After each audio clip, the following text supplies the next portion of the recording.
Wishing you a very happy International Women's Day to all my beautiful ladies. Welcome back to my channel. Hey, I'm Vaishali. लवकरच आज मार्चला international women's day येत आहे.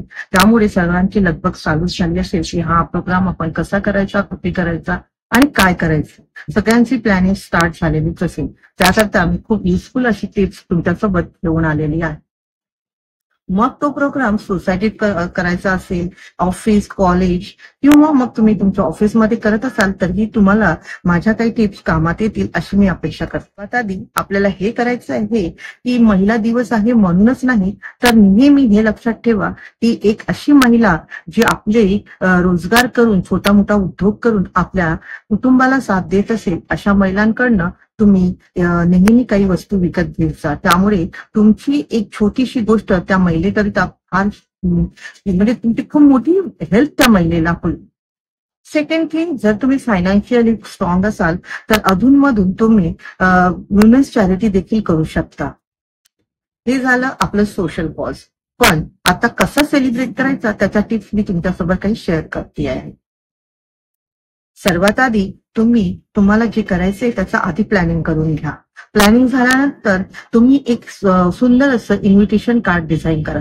त्यात तुम्ही तुमचं व्हेन्यू, मेन्यू आणि ड्रेस कोड काय असेल, त्या दिवशी महिलांना काय कलरचं कोड, कधी ड्रेस कोड देता येईल ते तुम्ही डिसाईड करा. आणि ते सर्व झाल्यानंतर तुम्ही एक छानसा इन्व्हिटेशन सर्वांना पाठवू शकता. कार्यक्रमाची जर सुरुवात करायची झालंच तर तुम्ही एक सुंदरशा दीपप्रज्वलनामुळे करू शकता.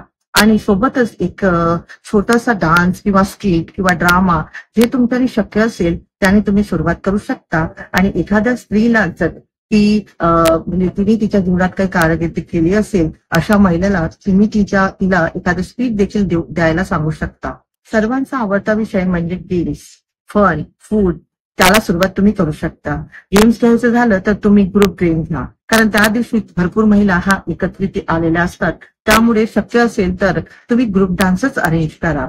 त्यामध्ये तुम्ही अंताक्षरी देखील खेळू शकता, हौजी झालं आणि बरेचसे असे गेम्स आहेत ते तुम्ही खेळू शकता. आणि न विसरता प्रत्येक महिलेला त्या दिवशी तुम्ही तिचा सन्मानार्थ एखादं छोटंसं गिफ्ट, आणि बजेट असेल तर तुम्ही तिला बुके देऊ शकता. नाही तर एक स्मॉल फ्लावर आणि चॉकलेट देखील देऊन देखील तुम्ही तिचा सन्मान करू शकता. हे झालं शाळा, कॉलेज, सोसायटी इथे सेलिब्रेशनच्या गोष्टी. पण आपल्या घरात काय?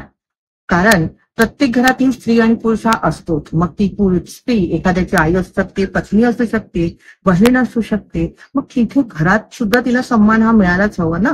तेव्हा घरातल्या प्रत्येक पुरुषांनी आपल्या स्त्रीचा सन्मान हा त्याच दिवशी नाही तर प्रत्येक दिवशी हा करायलाच हवा. पण एक त्या दिवसाचं निमित्त साधून तिला एक फ्लावर किंवा एक चॉकलेट हे तर प्रत्येक पुरुष हा करू शकतो असं मला वाटतं. तुम्हाला जर आजचा माझा व्हिडिओ आवडला असेल तर नक्कीच शेअर करा, लाईक करा आणि कमेंट करायला तर विसरू नका. आणि सोबतच बेल आयकॉनला प्रेस करा. आणि अजूनही देखील तुम्ही माझं चॅनल सबस्क्राईब केलं नसेल तर प्लीज सबस्क्राईब करा. जय महाराष्ट्र.